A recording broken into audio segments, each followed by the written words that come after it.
Ngayong araw guys, sobrang lalaki nga palang mga igat malabanos ang nahuli namin dito. At sa sobrang lalaki nila guys, ay napakahirap nilang itaas dito sa bangka. Sobrang tatapang rin nila, muntika na nga guys kaming makagat. Kaya ang ginawa guys namin dito ay niluto namin para may food trip namin magtotropa. So what's up mga kanapadaan lang. So ngayong araw nga guys, samahan nyo ulit kami sa adventure natin. Maaga nga pala guys kaming tinanghali ng gising dito papunta dito sa bangka nating si Nemo. Kasi guys, magagamit na ulit natin yung bangka natin. Kasama na naman nga pala guys natin yung tropa nating si Miguel, si Angelo at si Balong. Wala nga pala guys ngayon yung tropa namin si Tupeng, siguro nandun yun sa kanyang jowa. Sana all guys may jowa. Ngayong araw nga pala guys, manghuli nga pala tayo ng mga malalaking igat. At ang unang first step nga pala guys natin gagawin ay mangunguha guys tayo nitong ating paglalagyan ng mga nylon o pangawil. Itong tinatawag guys namin na puno ng sasa. Dito nga pala guys namin tinatali yung mga nylon namin para hindi basta-basta madala ng mga malalaking igat. At para din guys mabilis na rin natin silang makita. Ganito nga pala guys ang pangalawang second step natin gagawin. Itatali natin guys yung mga pangawil dito sa puno nitong nakuha nating mga sasa. At napakalaki nga pala guys ng kawil na gagamitin natin ngayong araw kasi sigurado malalaking mga igat yung mahuhuli natin dyan. Kung mapapansin nyo nga guys ay habang pinaprepare namin dito yung mga gagamitin namin ay low tide pa nga dyan kaya tamang tama para magtaan tayo. At eto nga pala guys ang pain natin,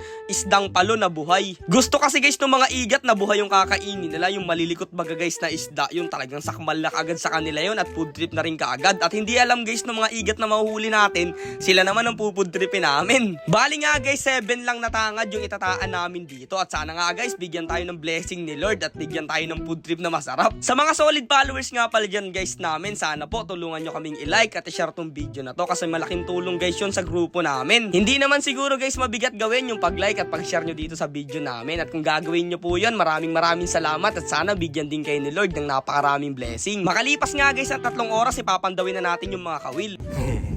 Tara guys, pandawin natin yung pangigat natin. Let's go! Let's go! Let's go!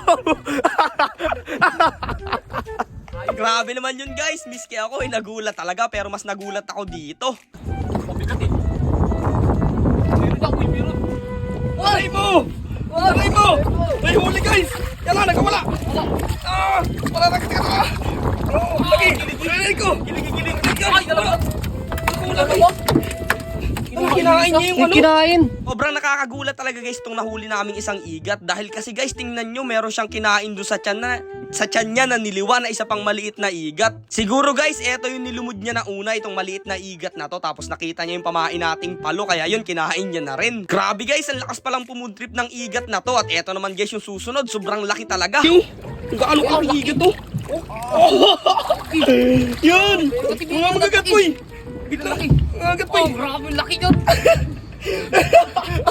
Wait lang! Wala akong gantoy! Wait lang! Ayun ko na! Nanay! Ang laki! Wala! Yan na!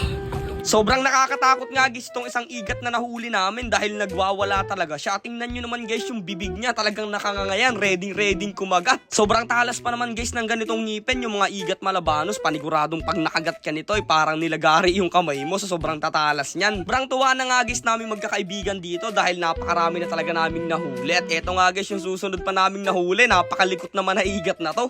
Gusto pang makawala, talagang parang kitikiti sa sobrang likot. Nakakatatlo na nga pala guys kami ng igat dito at okay na rin to para ipang ulam namin. Kaya yun, ang gagawin guys natin ay babalik tayo dun sa munting palaisdaan natin para lutuin at tingnan yung mga nahuli natin. Maraming salamat Lord sa blessing na binigay mo sa amin. Grabe, napakarami talaga guys naming nahuli. Eto nga pala guys yung mga nahuli natin, nilagay lang namin dito sa show. Tapos ayan, medyo nangihina na sila. Kailangan guys talaga natin medyo panghina yan dahil nangangagat yan.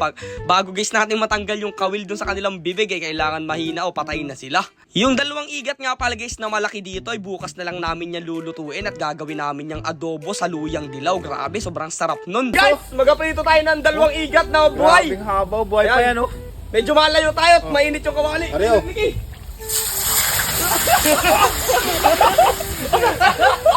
Ayan na. Nagawala po eh. Ayan, inihaw na lang. Inihaw na lang guys. Balak nga sana guys namin pirtuhin lang itong dalawang igat. Kaso nga lang guys nalaglag dun sa apoy kaya sigurado inihaw na lang to. Hindi na nga guys namin mapapakita sa inyo kung paano namin ito pupudripin dahil medyo hapon na. Aayusin guys namin to ng luto mamaya para makain namin dahil nga guys medyo nalaglag dun sa putik at sa mga aboy. Ayun, nadumihan. Kaya maraming salamat guys sa panonood nyo palagi. Kita-kits sa next adventure.